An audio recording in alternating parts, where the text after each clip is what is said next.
I would rather want to see my brother, kung ito may sinasabi niya, to be there on top. And he should be the #1, second to none. That's what I want to see it in my brother. #1, second to none.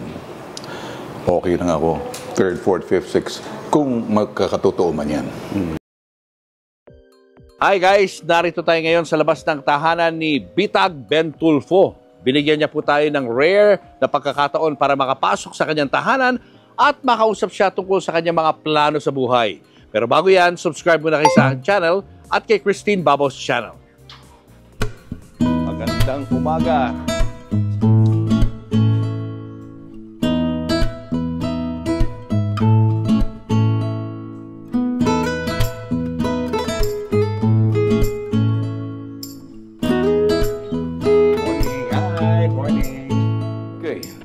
Simpleng-simple lang ako, pero meron akong yate, ha?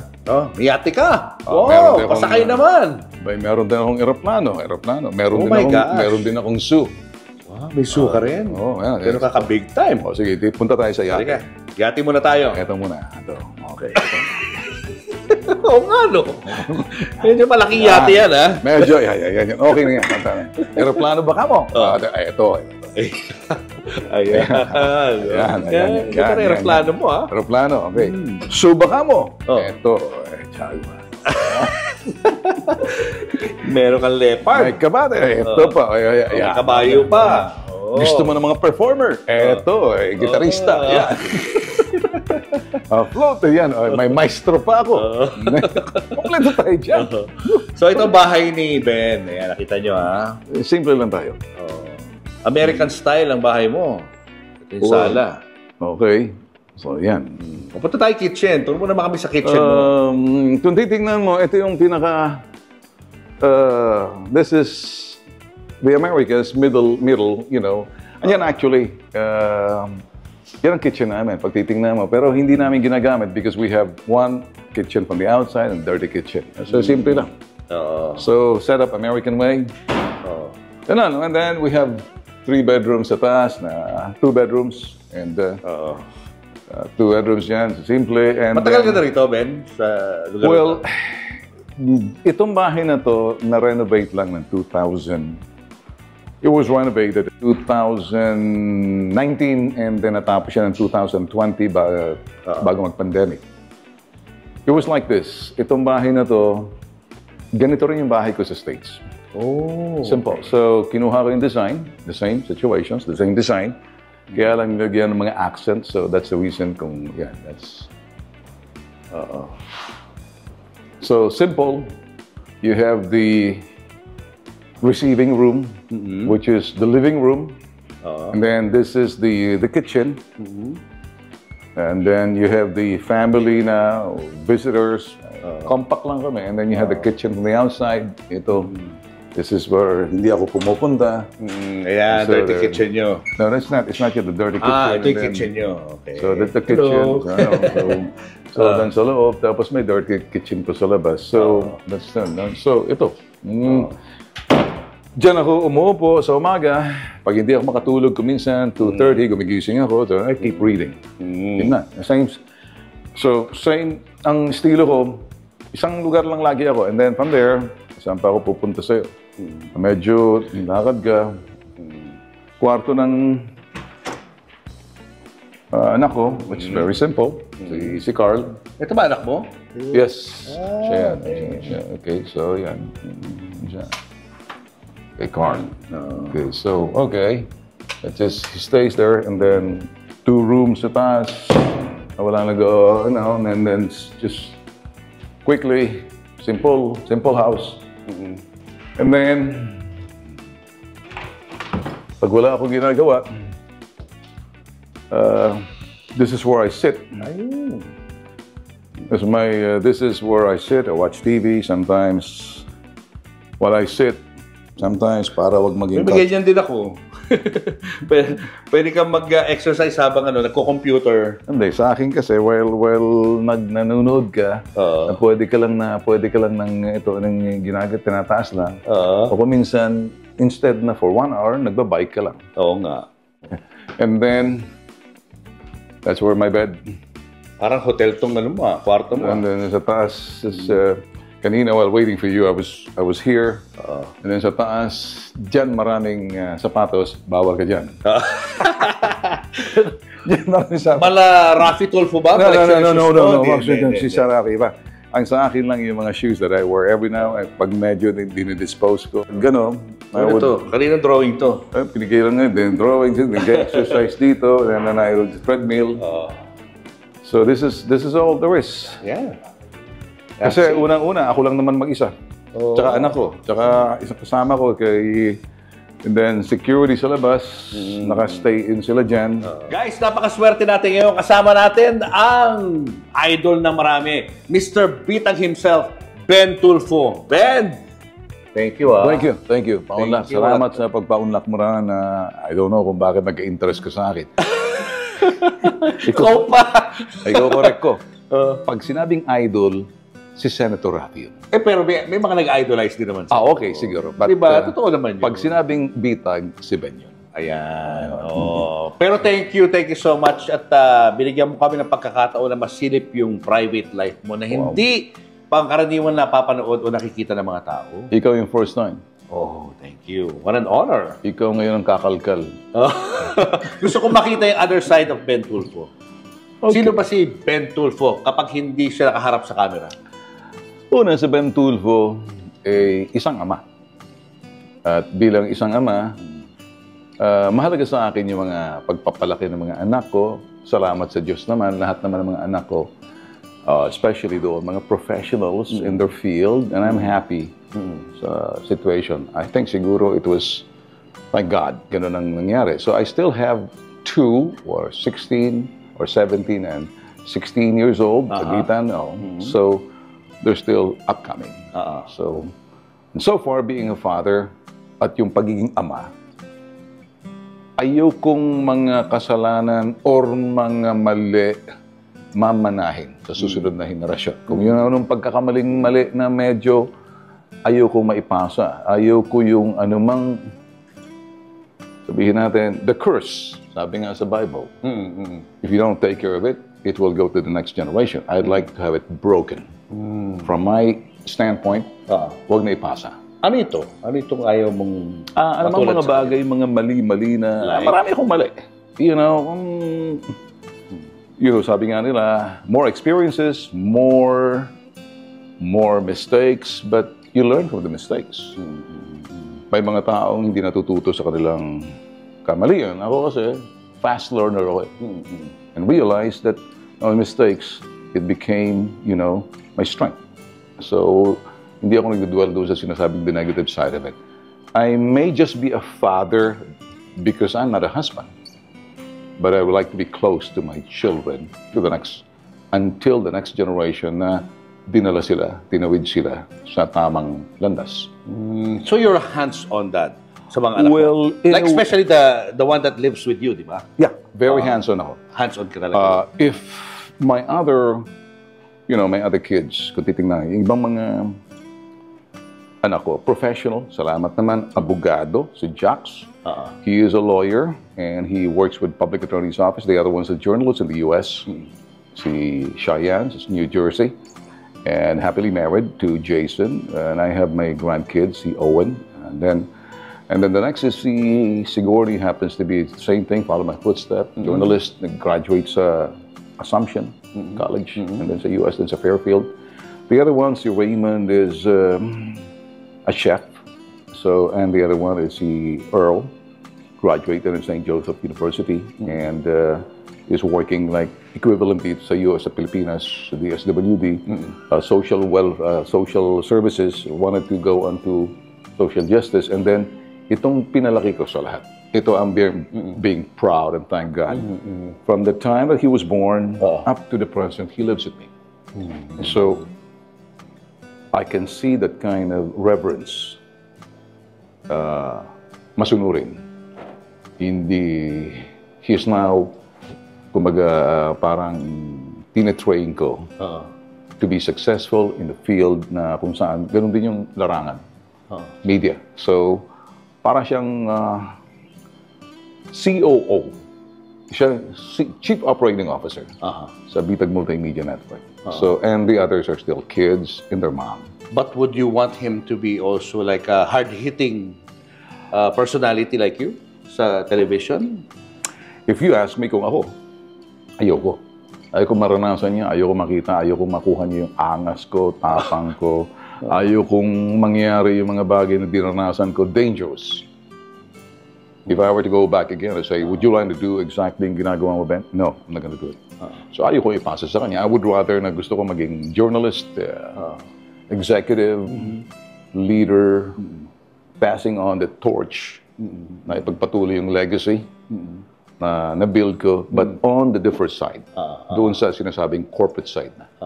Paano ka naging hands-on, Dad, kung napaka-busy mo sa trabaho mo? Well, Paano mo na-manage yun? wala akong nightlife. Wala talaga? Wala akong nightlife. Bahay, opisina, bahay lang. Kung may time, I will have to go to the mall or I'll take a vacation somewhere in a resort where it's private, where I have a unit. So, most of the time, mas thrilled ako doon sa doon sa mga tao ko, sa mga staff ko. And I see the next generation, which is millennial, and then yung iba, the 40s. So, you become more parang hands-on, and then nakikita mo yung generation na susunod. Nakakasabay ka pa rin. So, kung titingnan mo sa age ko, iba sa kanila, retired na eh. Doesn't want to work, and they savor their retirement. No, ako hindi. I like to work, and I like to manage, I like to, lahat ng bagay na gusto kong gawin. And pag wala akong trabaho, papahinga lang. So, di mo makikita, simple lang ako. Hindi ka umiinom? Walang inom, walang sigarilyo, walang alak, walang sugal, walang anumang bagay. Of course, bakit? Hindi ako umiinom dahil allergic ako eh. Magkaano yung mukha ko. Pag sigarilyo naman, hindi ko matiis, nagkaka-sinusitis ko, trigger. Thank you Lord, binigay mo sa akin yun. Kasi kung hindi, baka at least stay healthy, wala akong alcohol, wala akong Exercise? Exercise, yeah. I do exercise, I still do, manage. Martial artist ka, di ba? Yes, I have martial arts experience and, so all the different martial arts from Shotokan Karate and then going into Yaoyan and then to the States, studied Jeet Kune Do, then back, practical, boxing. So I still carry that, practice Wing Chun. Daily yan, may exercise ka? Not all the time kasi busy na ako. If I have time, I would, If I have time in front of the mirror, you do some shadow box. So just to make sure na yung agility mo, yung reflexes mo, yung kilos. Bilis, no? Bilis. Kasi when I look at you, parang naiisip ko, kung huhulaan ko ang edad mo, parang nasa mga 50s ka lang. No, I'm not. No, really? I'm just one shy away, my 70. 70 ka na? Yeah. I'm just oh my gosh. less than a year, I'll be 70. Grabe naman. Anong secret to being youthful? Well, I said, I picked my food. Simple lang naman ako. Mga pagkain ko lang naman, gulay-gulay. Isda. Sabaw, mga bulang lang. Mga ganon. Not much yung And then, ang pinaka siguro, bisyo walang coffee. Which sometimes I overdrink coffee, caffeine. Other than that, vitamins. And most of the time, I keep my mind busy by reading, meditation, spiritual meditation, deep meditation. Meditation based on, talking to God or reading the Bible or sometimes watching shows, listening to good music, Christian music. That's all. Grabe. Magsa-70 ka na, ha? Well, 70 na ba o magsa-70 pa lang? Magsa-70. Magsa-70. Well, must remember, wala nang tulso. Hindi ka rin wala kang mga Botox, wala kang mga gano'n. Wala ako niyan. Kung ano yung nakikita mo, yung nakikita. No. Yeah, siguro, yung gamit-gamit lang ng mga facial creams sa gabi. And, for how many years, ganito lang, pagkain, tulog na maaga. And considering sa dami ng mga problemang hinahandle mo sa programa mo, Diba? Nakakadagdag sa stress yun eh. Totoo. Diba? Totoo. That bothers me a lot pag yung sexual abuse sa mga bata. That bothers me a lot. So nadadala mo yan hanggang sa... Nadadala mo yan. Pag hindi mo na-solve yung mga problemang ganyan, bit-bit mo yan. Hindi ang solusyon, hindi sa akin eh. Oo. Nasa justice system natin. Nasa mga law enforcement natin. So tututukan mo yung mga law enforcement, and then yung DSWD, and then yung Department of Justice to make sure that the guy will be sentenced. Yes, napasentensyahan namin is the guy that recently 41 years or 45 years ang sentensya. Because of that, na nangyari sa loob ng pamamahay. And many more na hindi ko na makita. So, paulit-ulit to. Sometimes, yung iba naman, makikita mo, is something doon sa family naman. Mostly, kung hindi naman yung sa labas. Yung pagpapabaya ng mga may tungkulin na inaabuso rin. Kapangyarihan. So, yun may encounter namin. Na sometimes it bothers me. Pero, the only way to do it is because reality, wala ka man magagawa ron. You can do as much to make a difference. I guess that's one of the reasons na yung mga nangyayari dito sa nakikita namin doon sa aming action center. Lahat na yan naging barometro. Julius, naging barometro. Barometro siya sa mga nakikita mo sa lipunan. Kahina ang nakikita namin sa Bitag. Mahina yung mga pulis natin sa mga pag-iimbestiga ng tama. Na pag na-imbestiga ng suspect, nababasura sa kakulangan ng kaalaman. Hindi ako nagsasabi nito, hindi, yung mga dating mga CIDG heads. So pag ang pulis, medyo palpak sa kanilang pag-iimbestiga, nababasura, napapalaya mo yung sinasabing suspect. Pag ang pulis magaling, napunta yan ang kanyang investigasyon na gamit ng piskal. Pag piskal naman magaling, well, napupunta sa huwis. By the way, sa judge. So, then you succeed in the prosecution and conviction ng sinasabing suspect, presumed innocent until proven guilty. So, yun. Pero nakikita namin, ito yung nakakainis. Ang nakakainis yung mga tagapagpatupad ng batas. Pulis. Alam mo, anak ako ng pulis, anak kami ng pulis. Mga Tulfo is Philippine Constabulary. Laking kampo. Military kami. That's once upon a time, that's equivalent to state police. Philippine Constabulary. So baka isipin ng iba na, no, hindi ako galit sa mga pulis. I work with law enforcement. Katuwang namin ng mga pulis. Kaya lang, pag hindi naayos, hindi magandang investigasyon, hindi talagang magaling, nababasura, nadidihado, kaya pumupunta sa amin yung mga suspect. Nakikita namin maraming kakulangan. So nakikita namin yun. Ito yung dahilan na pagiging sa media, kasama ka rito, tayong matataenga ng taong bayan. At tayo rin ay independente doon sa tatlong haligi, hudikatura, legislatura at ehekutibo. Pag ang media hindi gumanap at gagampanan ang kanilang trabahong independyente at pagkatapos ilantad yung sinasabing pawang katotohanan, balanse, patas at parahas, na binibigyan mo rin ng pagkakataon, due process, yung inaakusahan, doon ang sistema ang ginagamit namin. Yun talagang pinapatupad namin sa Bitag. How do you feel about that? Na parang kayo yung may sarili na kayong paraan ng hustisya bilang Tulfo? Well, siguro una sa lahat, gusto kong bigyan ng diin na kung hindi dahil sa aming ina, sa aming ama, na nag-umpisa roon na tinuruan kami ng maging maawain sa kapwa. At nakikita ng nanay ko that time, habang kinakausap yung mga asawa ng sundalo na nirareklamo rin sa tatay ko. And then, sinasabi ng nanay namin, you're so lucky. Hindi ganyan kayo. So, we were taught compassion by hearing kung anong ibig sabihin ng marunong kang maawa, marunong kang maawa. At dahil marunong kang maawa, marunong kang umunawa, maaawa ka lang ba? Wala kang gagawin. So, pag may magawa ka, di gawin mo. So, yun ang naturo sa amin. So, Nakasanayan namin yun. Siguro kay Senator Raffy, ganun si Raffy. Nakikinig, pinakikinggan, kumikilos. Ganun din si Tul Erwin. Marunong makinig, pinakikinggan, at gumagawa ng solusyon.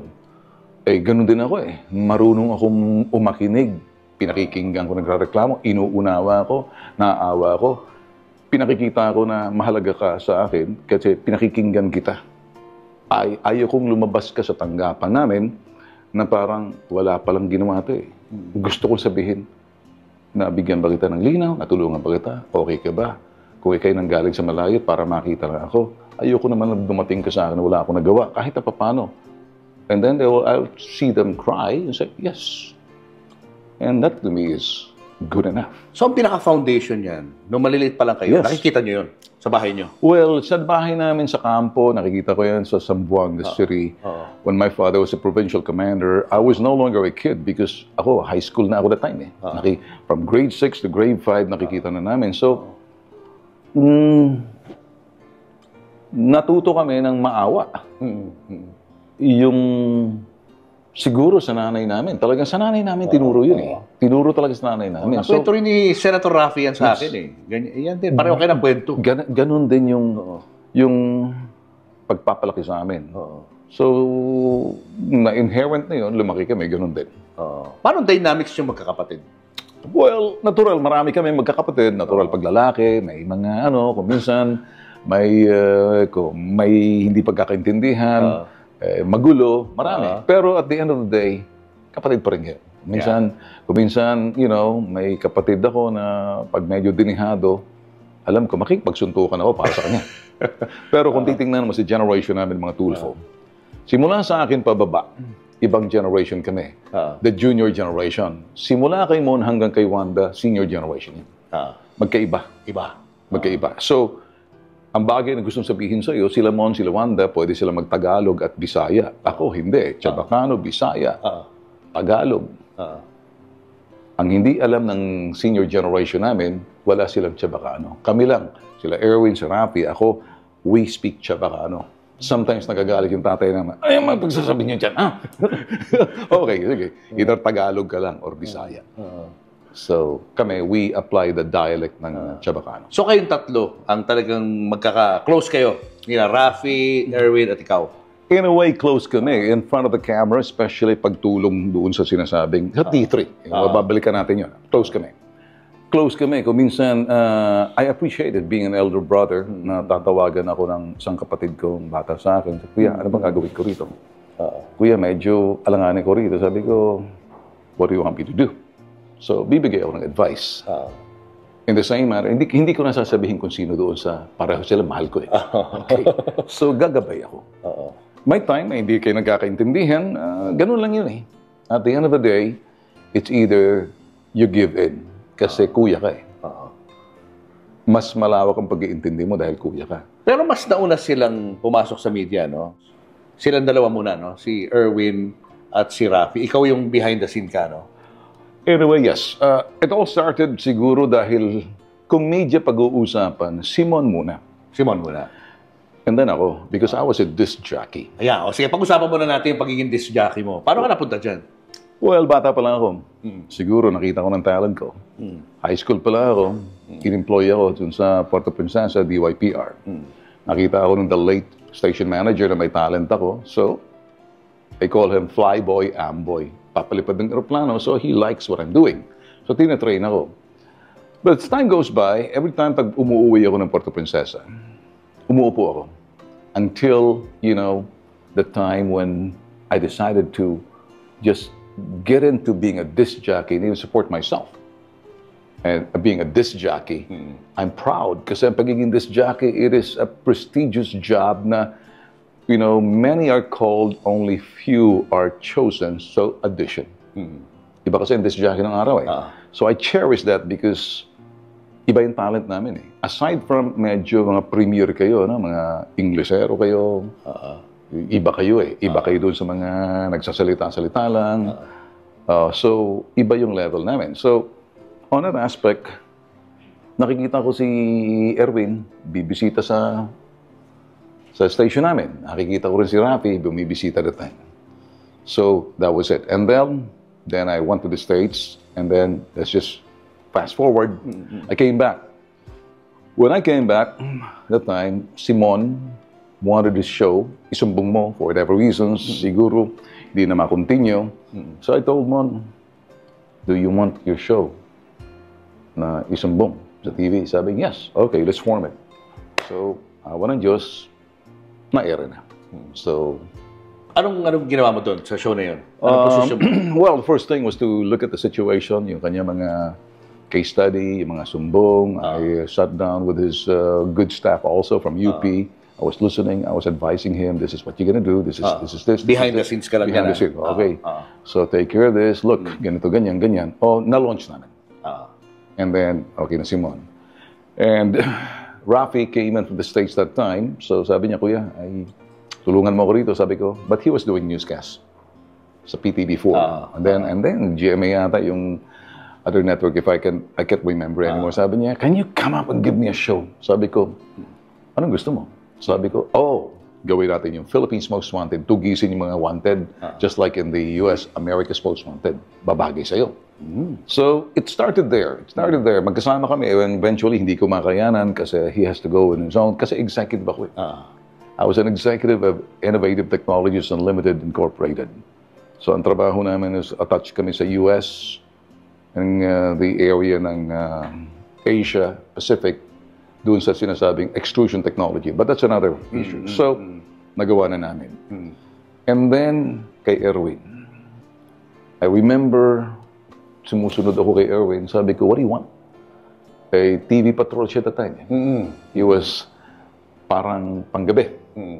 Sabi ko, and then he was saying something like, do you want us to make a study? Oh, parang US Cups. Or parang Cups in the US. So sabihin natin, Police Patrol. Concept mo yan? Concept yun. So during those times, sige, lumalabas na kami, sasama kami sa mga police, going after the vagrant, yung mga, kung ano-ano mga sa baba. Kasi kasama na kami, make that. Pumunta rin ako ng loob ng ABS-CBN, part of BNO, tinitingnan ko yung, this is what we're gonna do. And something happens. Well, binigyan siya ng show ng Mission X. Yun. Okay. And then, everything's done. Okay? Kasi parang si Dong Puno went into, kay Erap, and then, hindi ko na masyado matanda. So, hindi na natuloy. Kasi nakamotor na siyang Mission X. Then after that, this is exactly the beginning kung bakit behind ako, pero hindi natuloy yun. And then, sa Bitag, I said, why not? And then the late Tony Calvento told me, you look so young. You don't look your age. But looking at you, Ben, para ka lang, I can't even believe your age. Nasabi mo, your early 40s. Pero you look more like your late 20s. Pang TV ka, pwede ka, ganito, ganyan. Well, okay. Nagkasama kami sa dyaryo. Siyempre, may show si Tony Calvento at the time. I think it was Calvento Files. Yes. But that time, parang wala na siya that time, so I decided to bring him in sa Filipino Star to do a column. So that's what nagkasama kami. So sabi niya, mag-lunch ka. Launch mo yung show mo. And it was Bitag. And the rest is history. So if you look at that, behind the scene lagi si Ben. Kumbaga, tactical, strategical planner. That's my role. And nobody knows that. Yes. Kasi pag nakita nila ako, this is the guy kicking door. Tough guy. Isa yun sa mga imahe ko eh. Pero pinanindigan ko. Because that's the only way for me to be is just Bitag. And the word Bitag kasi is another show in the States that called Fight Back. Short-lived lang siya. Realistically, the band of journalists with backgrounds martial arts, and then get the community back from the hands of the mga drug dealers na kinukuha nila, protect that, and then the police comes in. Parang would come in. So, na-inspire ko that time. In-apply ko rito sa Bitag. But I decided to, hanggang nag-evolve na the sense of purpose of what Bitag is all about is exactly who we are. Pero nung pinasok mo yung Bitag na yan, alam mo na delikado itong papasokin mong trabaho. Well, daring kasi ako eh. Tsaka, no fear nung araw eh. Remember at the time? No fear. Wala akong takot. Kumbaga, ayokong gawin ng anak ko yan. Exactly. Ayokong manahin nila. Di ba? Kumbaga para sa akin, don't do what I've done. Thank God, buhay pa ako eh. I could have been a casualty. Was there a point na nalagay talaga sa panganib yung buhay mo? Well, there were instances na the late Alvin Flores, the dreaded bank robber, nasa watchlist at time, na-execute din siya, napatay din siya. That time ng mga NBI sa Cebu, that he declared war, open war sa amin, and sagutan kami sa text. Nagkikasing sila sa bitag, galit na galit sila dahil pinapalabas namin yung mga bank robbery nila. Binigay sa amin ng Regional Intelligence Operatives Unit ng RPIOU ng NCRPO. So tapes, labas namin lahat yung morning highs, evening highs. Nakante si Alvin Flores, the dreaded, yung pala, alaga din ng police. And so, that kind of situations na nangyari, nagdeklara ng gera sa amin. So, we prepared. Sabi ko, okay, sige, walang problema. Last man standing tayo. That's sagot ko. And thank God na may nangyari sa kanya, na-execute din siya dahil nalagay siya sa wanted list. Nagalit na ata yung administrasyon ni Gloria Macapagal Arroyo. Sa tuwing nagnanakaw sila sa bangko, sa mga establishmento, sa mga malalaking factory, laging suot bitag. Nakipag-shoot out sila, t-shirt nila bitag. Pati yung logo. Pati yung logo namin. Tsaka Kinopya. Yes, pati mga t-shirts. Nung mag-raid sa lugar nila, nakita yung mga t-shirts ng bitag, etc. Nang bubuisit. Kasi sirain kami sa ganun. Wow! So, yung mga ibang news media that time thought na link kami sa kanila. Pinapaliwanag kami sa bagay na hindi naman namin gawain. So, kumbaga, pambuisit. Pero inimbestigahan ba kayo ng mga polis dahil nga yun ang suot-suot nila? O hindi sila naniwala doon sa style na gano'n? Binan yung t-shirt sa bitag. Yung bitag t-shirt, binan papasok sa mall. Binan. Okay. So, hindi kami nagbibitag t-shirt, no? And that was way back in 2008, 2009, kasagsagan, hanggang sa execute siya, 2010. Na-execute siya ng mga NBI simply because, nagtago siya. And nagkaroon ng tip that time. So, luckily, it ended there. So, if not, I don't know. So, may ano ba siya sa'yo? May threat siya sa'yo? Yeah. Ano sinasabi niya noon? Well, may araw ka. Pag hindi ka titigil, ako naman, sagot ko, well, last man standing. Kaya, kasi nakapag-usap kayo dalawa? Well, sa text, the last man standing. Okay. Nag-textan kayo dalawa? Minumura ako naman, binabalikan ko siya, ganon. So, nag-prepare kami. We decided to have a security group, and arm ourselves. Talagang, we arm ourselves sa security group namin. And then, that's when I start, having this bulletproof armored vehicle that time from way back in 2008. Ano pakiramdam nung first time mo natanggap yung mga ganyang klaseng threat? Well, natatakot ka rin ba sa gano'n? May time na yung takot is, what if? And I don't want to think on that. Ay, may entertain yun. I can entertain. If you keep on dwelling on that, then you will live in fear. If you focus on the positive side na, I cannot be outdone, outsmart, outwit by this SOB. So what is my way to do it? Is to prepare for the worst scenario. Expect for the worst, but hope for the best. Yun ang motto ko nung araw. Pero of course, kailangan mo ng security talaga. Hindi mo kakayanin mag-isa to. Lahat naman kami, I have to be honest. Hindi naman po pwedeng, hindi naman ako si Iron Man, although kamukha ako siguro, si Robert Downey. Sabi nila, hindi naman ako si Superman, si Batman, si Spider-Man. Come on. Itatablang ka rin naman ng bala. Correct. Di ba? But in the case of hand-to-hand, hindi naman ako matitihado. Because I know martial arts. I know how to defend myself. Kaya lang, natatakot. Lahat naman tayo marunong matakot. Yung kalokohan yung hindi natatakot. Yes, sasagi sa isip mo. Pag yan simagi sa isip mo, it only strengthen you. Anong gagawin mo? Huwag kayong mag-freeze to death na takot ka na, tapos hindi ka na makapag-isip, wala ka na. So, in fact, what can you do in the situation? What's the outcome? So, kinakalculate mo yan.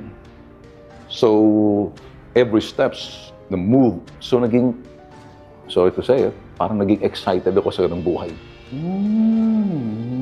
biging thrill. Hindi ka naman na ilang na pinapalibutan ka lagi ng mga tao, ng mga security, para nawala na yung privacy pag nasa labas Hindi naman, ka? iba kami. Hindi kami yung, iba eh.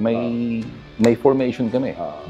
Pero yung katabi ko, first, magkaiba. Hindi yung parang, hindi naman siguro ako yung pera sa bangko na may dalawang nakahawak ng gun shotgun.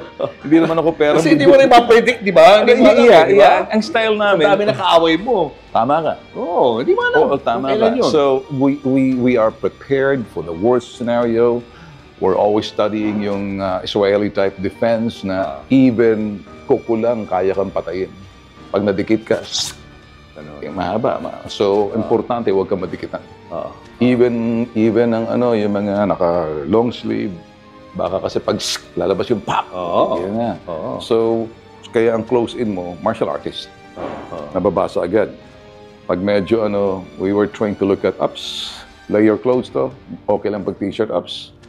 So, ganun lagi. Walang dikitan. Pag sa mall, And during those times, nung araw kasi dating pag nakita na kami sa mall, bad trip na. Sinong bibitagin? Mukha may bibitagin. Aligid ng mga tao. Tatakot na sila, mga security nakapalibot na. Ang nakapaligid. Tsaka, sinong bibitagin? Yung mga tao sa mall. May bibitagin. Parang pagdating mo, parang kang angel of death eh. Parang hindi maganda. But we try to change that. So now, if I go to the mall, people come, do the selfie, easy. Nagbago na kami. Because persona lang yun, talagang sinadya namin. Pero pag nangyari man, totoong tao ako, kaya kong panindigan. But I don't want that anymore. Tapos na kami dyan. Ayaw mo na gano'n. Hindi na yan. Hindi na kailangan. Bukod dun sa kay Alvin, meron pa bang iba na may... Well, I threats? remember na karoon kami ng balitaktakan ni Teves, si Arnie Teves. Arnie Teves. Nilaro-laro ko lang siya. Kanyang martial arts na parang akala mo. And kumuha ako ng isang staff ko na, sige, sabi ko, sige, mag-martial arts ka dyan. Busitin mo. So, sige. Tapos may kamukhang-kamukha niya. Kunyari, dumating. Sige, punta ka risa. Arnie, nag-spoof kami. Pagdating, sige. Inaasar mo. Anong gagawin ko? Nagpakita ka ng sige. Yan lang. Sige, ikaw. Tama yan. Paano ba?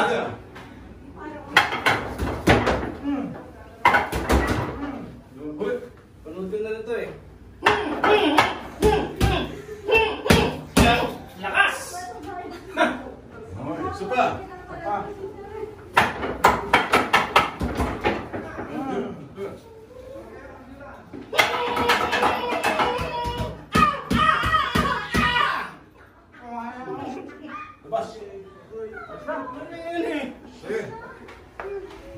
Ikaw babalik ha? Tingnan ang angas mo. Larga!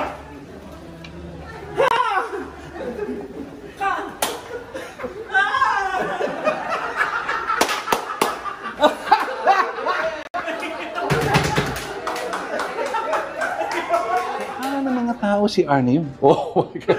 Kasi kamukhang kamukha talaga. Lahat kamukhang kamukha. Sabi ko, ulitin mo. Niloloko mo. Ulit! Ganito, boom, boom! So, hindi, nagtatawanan na kami. Tapos, sabi ng mga tao, hindi pala si Arnie. It garnered millions kasi inabang nila eh. Pero totoo, nagkabuisitan kami. Ano pinagsimulan yan? Yung pinaluhod, yung gwardya. Sa Parañaque, that was that time na talagang walang matakbuhan. Yung anak niya to, di ba? Na may Yung anak kaaway niya, si sinong to. So nagkaroon kami ng kinausap ko sa telepono. Sasagutin niya lang ng tama that time. Siguro, whatever, mainit na ng ulo niya, mainit ng ulo ko. Nagkabanggaan kami hanggat nagkahamunan. And then, nung nagkahamunan kami that time, I issued a challenge. Siyempre, there's pandemic eh. Pag nagkita tayo, magkakamayan tayo, or di kaya bakbakan agad. Pag hindi bakbakan, puto ka agad. So, that's it. So, but it was just a joke. Para sa akin, it's just like parang in a way, you're trying to be cynical, you're trying to make fun, na parang hindi ko tinututuhanan yun. Parang sarcastic ka lang, nambubuisit, nang iinis. Ang mabuisit, ang mainis, talo. Hindi ako natatalo, magaling ako dyan pambuisitan. Tapos? Nabuisit hanggang bandang huli. May nagsabi, pwede ba tigilan nyo na yan? Sabi ko, okay lang naman sa akin. Maliwala. O sige, nag-usap na kami. Nag-usap kayo? Oo, nag-usap kami. And personal, magkaharap kayo? Oo, magkaharap kami. Nakita ko naman he's different. So, may namagitan, may mga stuff. So, I found out the other side of it, ganito pala to. And he was very forthright. And ito, tito, kailangan ko to sa Bakit? In-explain niya sa akin bakit. So, okay. So, okay na? Okay na. Kumbaga, nakita ko, maliit ka lang pala. At ang tapang-tapang mo. In short, we became friends. Parang tigil na. Okay. Hindi na kita, kumbaga, trabaho lang sa akin. Huwag mo nang personalin. Pag pinersonal mo, sabi nga, ang pikon ay talo. Hindi naman ako napipikon. So at that time, nagtatawanan ako. Anong reaksyon mo nung nabalitaan mo nga na nalaman mo sa balita na na-involve siya sa pagpatay? In that situations, until the court sentenced him, he is still presumed innocent, although may mga, I hope that he is going to be extradited dito. He'll face the music. For now, he is wanted. For now, he should be extradited. Yeah, that's another story. Pero marami ka rin mga na-encounter ng mga pulis na napapagalitan mo, di ba? Ito yung mga hindi talaga high profile na mga tao pero napapagalitan mo sa show mo.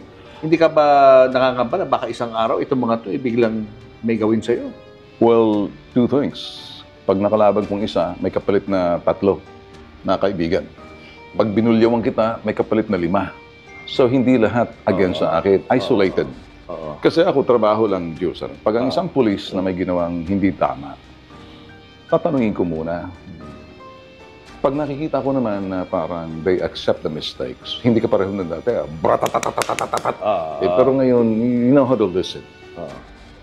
Well, ayoko kasi magkaroon ng perception ng mga tao, huwag natin pagkatiwalaan mga pulis, to which mali naman. Ano? Hindi lahat ng mga pulis pareho.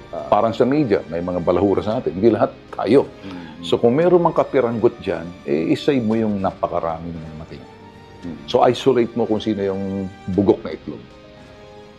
Kung kinakailangan ko maging matindi, siya lang. But I will save the others. So in the same manner, ganun din ang gusto kong gawin nila sa media. Huwag mo kaming dungisan lahat kasi sa hanay namin meron din. At kung meron man, hindi naman lahat. So in the same situations, ganun din yung principle ko sa hanay ng mga pulis. Sa experience mo, mukhang naiintindihan din naman nila kapag napagsasabihan mo sila. Yes. And I think that sometimes you have to talk to them, yung pananalita mo, sa laman ng sinasabi mo, hindi puro galit, kinakailangan may sustansya yung sinasabi mo na may mali. Yung iba, nakikipagsubukan sa bandang huli, bababa na lang ang telepono. Yun lang. Yung iba naman, nakita ko na parang umaamin sila na may pagkakamali. Pag nakita ko na medyo, once when a person start accepting, it's a sign of humility. Why would you punish somebody? Bakit mo kakagalitan pa yung taong umaamin ng pagkakamali na nakikita mo may sinseridad? Hindi dahil ayaw niya mapahiya. Parang may takot siya na baka matanggal. May takot siya na ipapatawag siya ng hepe niya. Ayoko naman gamitin yun. Kasi may mga pamilya ang kasalanan ng tatay, hindi pwedeng dalhin ang anak niya. Iisipin ko rin yung mga anak. Di ba? So, isolate mo lang siya. Hindi lahat ng bagay asa mo sa gobyerno. Although ang gobyerno para sa tao. Pero ang tao, hindi dapat umaasa lahat sa gobyerno dahil ang gobyerno, tinalaga yan ng tao. Pag ang isang tao binoto mo, binigyan mo ng trabaho, hinalal mo . At yung hinalal, magsisilbi yun. Hindi siya yung boss. Ang boss niya tao. Kaya ako believe kay the late President Noy, kayo, ang boss ko. Hinalal ka . Ngayon, maraming mag-a-apply ng trabaho. Ngayon, magre-renew ng kontrata. At yung kontrata na yun, yung sabihin, gampanan mo. Kasi pag ikay nalagay sa trabaho mo, pinasisweldo ka sa kaban ng bayan. Kaya nga tawag sa iyo, public servant. Oh. Is that something na gusto mong gawin in the future? Kasi lumalabas ang pangalan mo sa mga survey. Kayo ni Erwin. Bakit ko gagawin yan sa future? Ginagawa na namin yan at patuloy namin gagawin. At, well, nagawa na namin yan, ginagawa na namin yan, at patuloy namin ginagawa. Consistent kami. Bakit ngayon lang napapansin ang pangalan ko? Hindi naman ako, kung sino man salamat, isinama mo yung pangalan ko. Anong ibig sabihin noon? Siguro, ano isahin natin? Bakit kaya lumulutang ang pangalan ko? Anong nakita nila? Sila magsasabi. Sumasalamin siguro yung pagkatao ko, karakter ko, ginagawa ko, at mga resultang ginawa ko. Base doon sa tiwala, kaya nandyan ka. Ngayon, pasalamat ako sa tiwala nila. At hindi ko man ang ginusto, ilagay mo ako dyan. Lumabas, parang, ako lang atang major rito. Bakit lahat ito nasa public service? Well, hindi nga ako sa public service. Ibig sabihin, public servant, politiko, comebacking. Yung iba sa kanila, nag-a-apply. Gusto maging. Samantala ako, may trabaho ako siguro, ginagawa ko yan. Kaya napakadali sa akin magsalita ng parang advocacy yun Yung iba, baka sabihin, plataforma ba? Hindi, advocacy namin yan. Matagal nyo nang ginagawa? Ay, matagal na. So, diretsahan tanong, tatakbo ka ba o hindi? Well, ano sa palagay mo? Pili ko tatakbo ka. Sabi mo Pili ko lang. Well, lahat tayo naniniwala sa poong may kapal. Jules, okay? Okay. There's destiny created by divine providence. There's also destiny created by man. Magiging practical ako rito. May kapalaran na gawa ng Diyos at ipinagkaloob ng poong may kapal. May kapalaran na gawa ng tao, pero may basbas ng poong may kapal. Kasi kung walang basbas ng poong may kapal, nag-uwi ka nga, bukas patay ka na. Sa sakit, sa anumang bagay.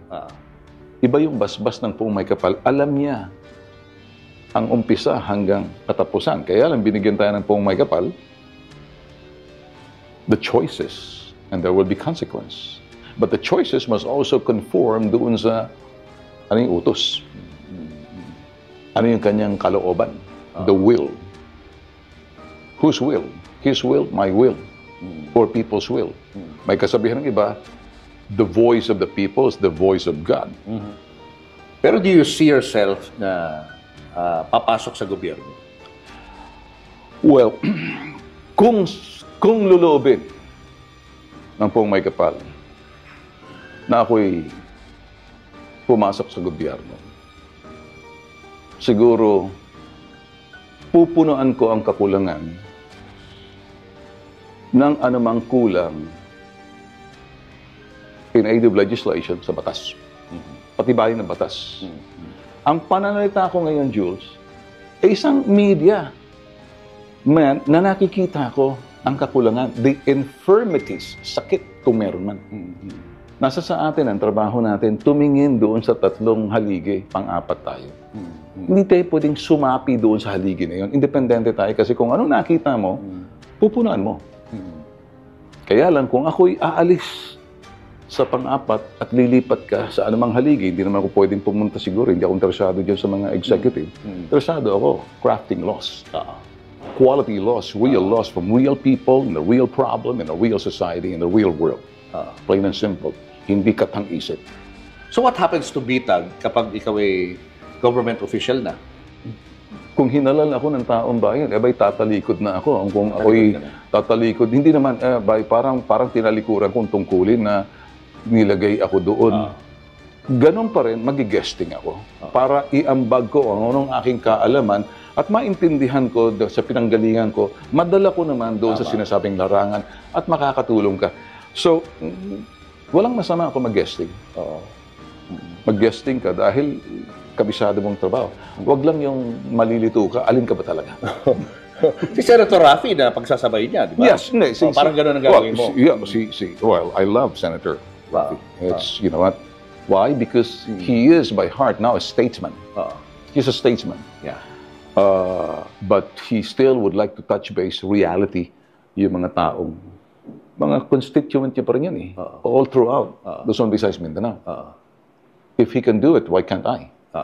The same situation, using the same standard, using the same pamantayan, panukat. Ganun din. Wala naman sigurong masama roon eh. Naninilbihan ka pa rin. Either way. At Kung sakali pala, Ben, mangyayari kung mahalal si Erwin, mahalal ka, si Rafi nakaupo, so tatlo kayong Tulfo sa Senado. Di ba? Masarap isipin yan at kung ipagkakaloob ng Pong May Kapal.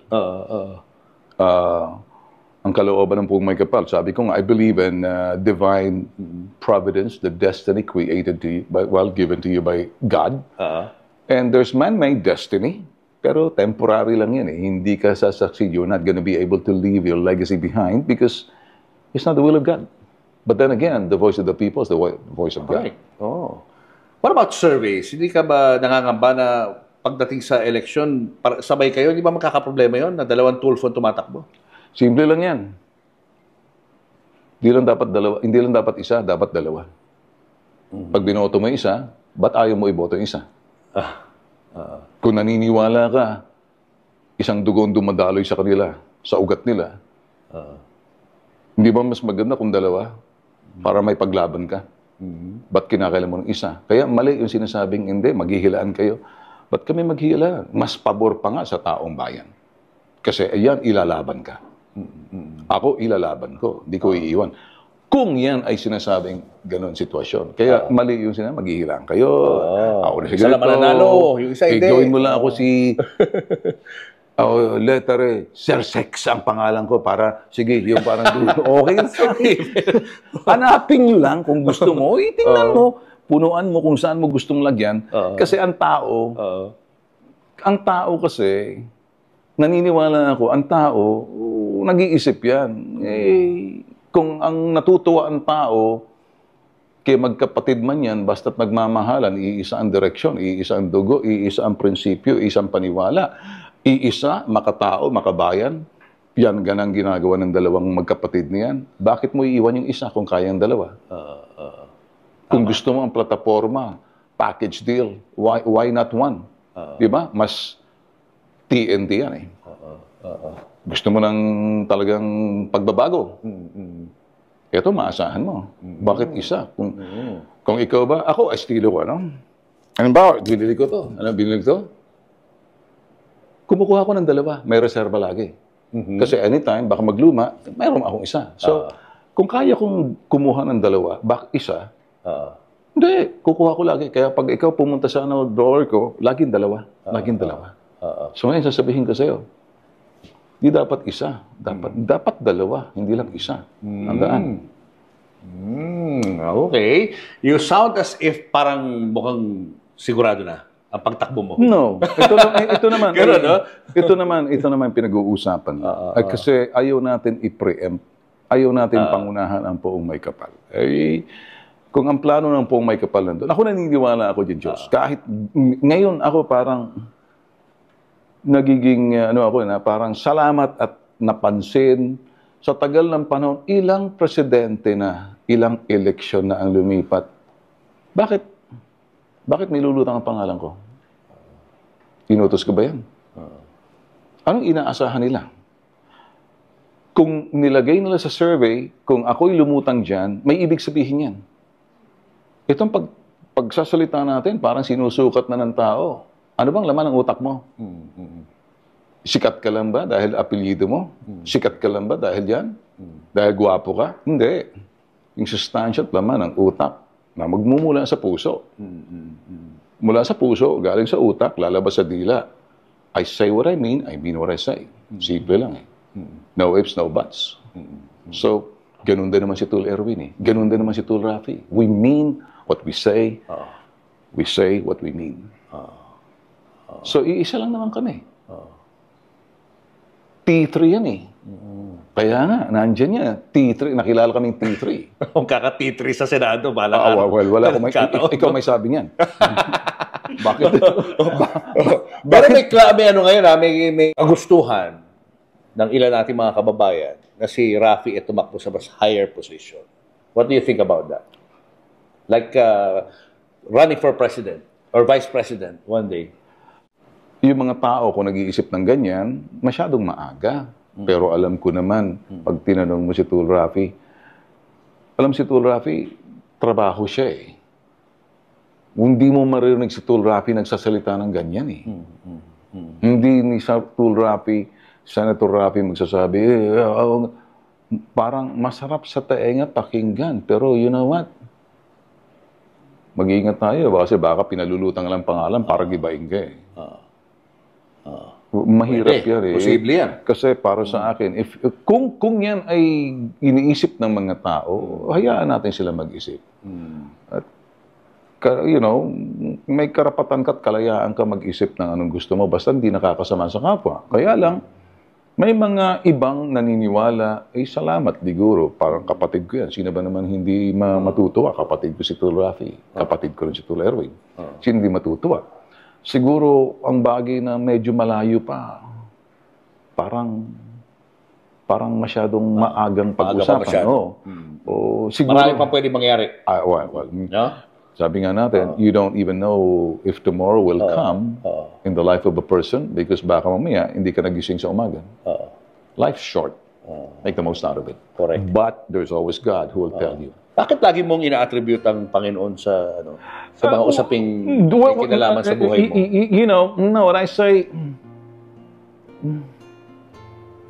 ako yung pinakamatapang, kung tapang ang pag-uusapan. Wala akong ibang kinakatakutan sa totoo lang, Diyos. Kaya kong banggain kahit sino, kahit mamamatay tao ka pa, kahit sino ka pang big time. Pero marunong akong pupreno ng bagay na kung minsan iisipin ko kung kapa ka ng nakararami. Ang isang bagay na medyo takot talaga ako sa Diyos. Ang taong walang takot sa Diyos, tandaan mo siya ng Diyos. Kasi nakaupo sa konsensya niya, siya na. Wala na siyang ibang pagkakatiwalaan kundi sarili niya. Hindi mo na intindihan, baka bukas hindi ka nagising.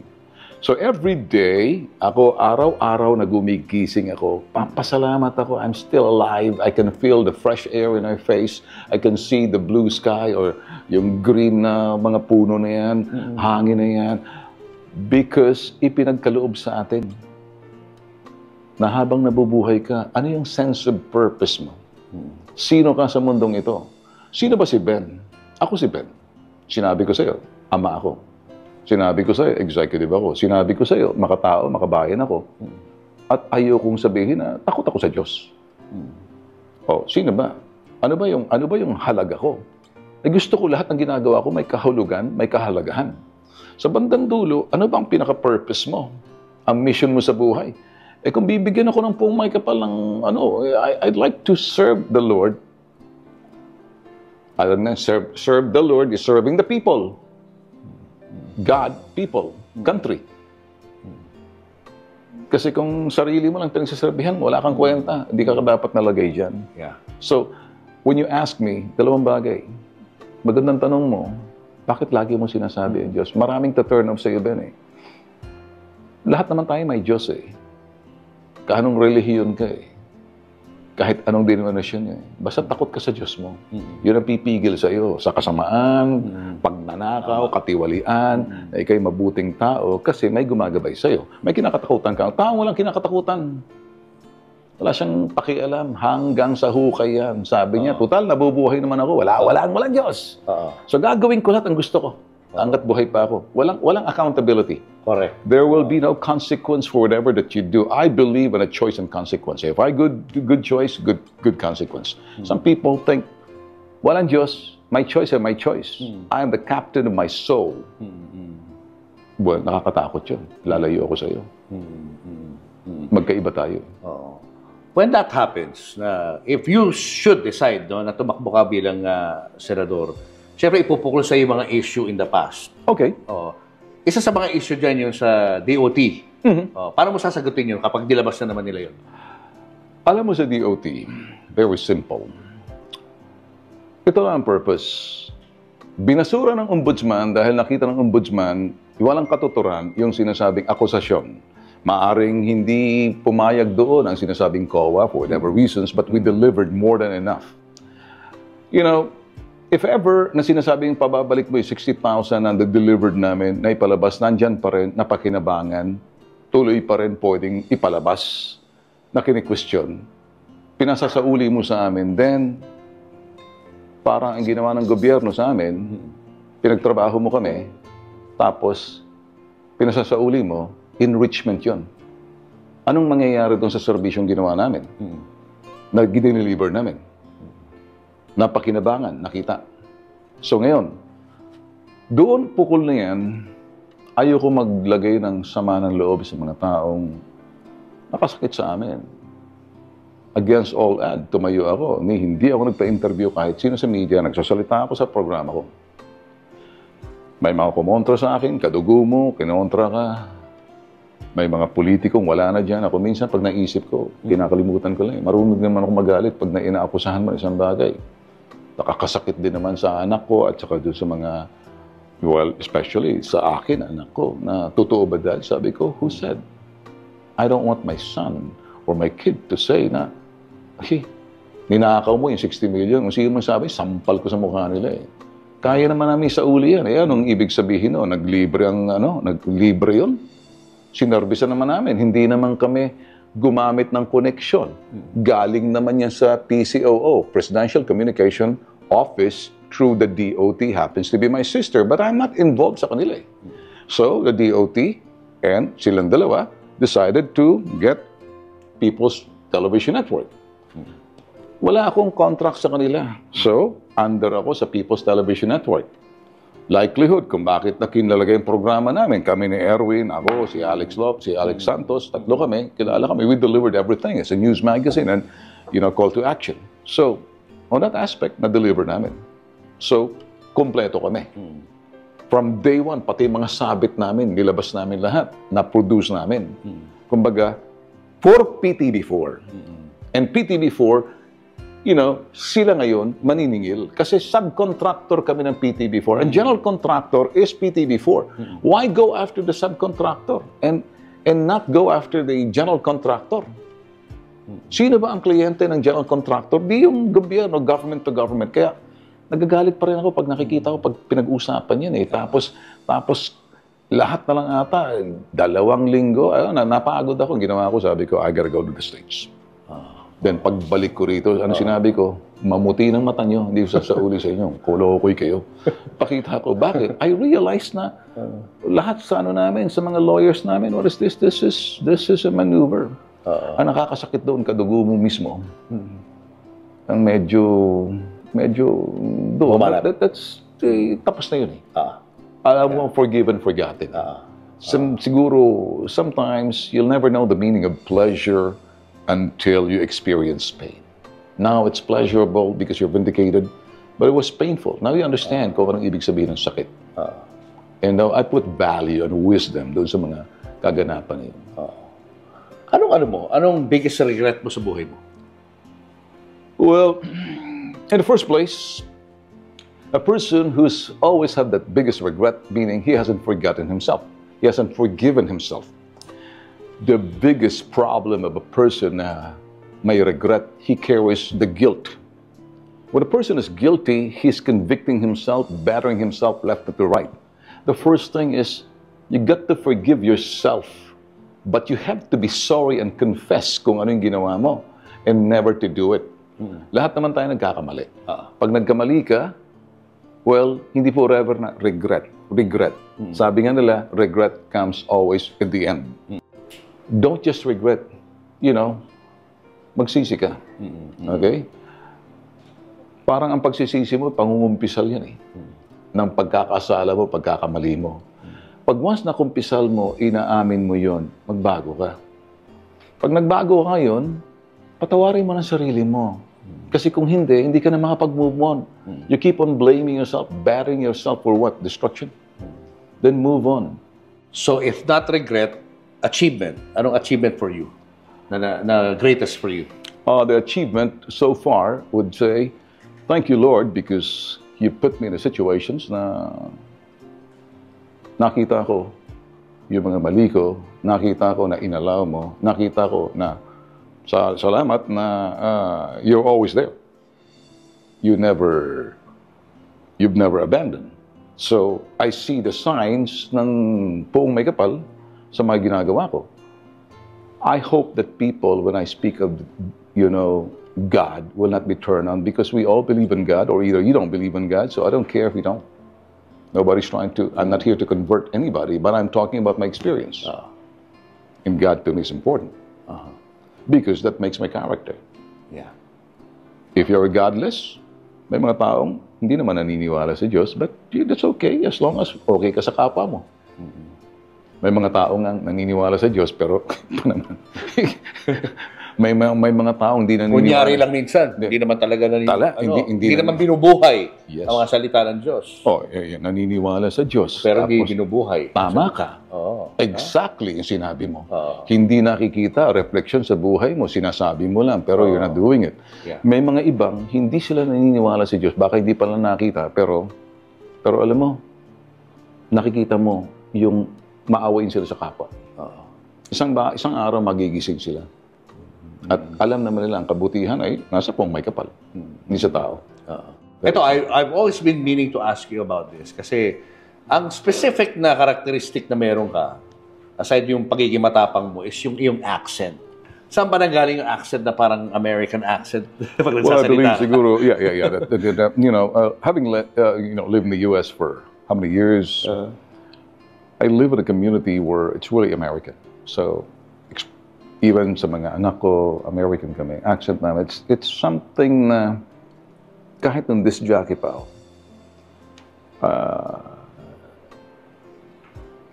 pag nagsasalita ako, nandun siya eh. Even when you're speaking Tagalog, no? Lumalabas eh. Yan, yung pagkausap ka namin, yung may accent pa rin eh.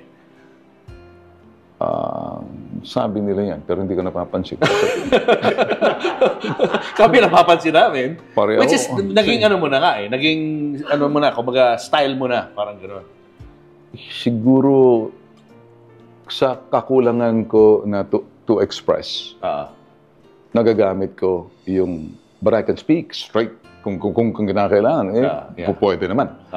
Pero ang hirap kasi, ang kadil ko, mga simple, totoong tao, tapos Tapos Inglesero ka. Inglesero ka. Siguro, i-reserve ko na lang yan doon sa mga ka-level ng medyo business people, entrepreneurs, the higher people, and the sectors of every industries na kakahalubilo ko. Kasi ako, mga executives din, sa mga tao ko, I'd like to, kausap ko sila English, ayan, ano na ako eh, parang, kung minsan, naku-confuse na ako, gusto ko, pag nasa harapan ko, gusto ko talagang magtaga. Julius, sana meron akong kaparehong talent mo na talagang straight ka pag nagtagalog.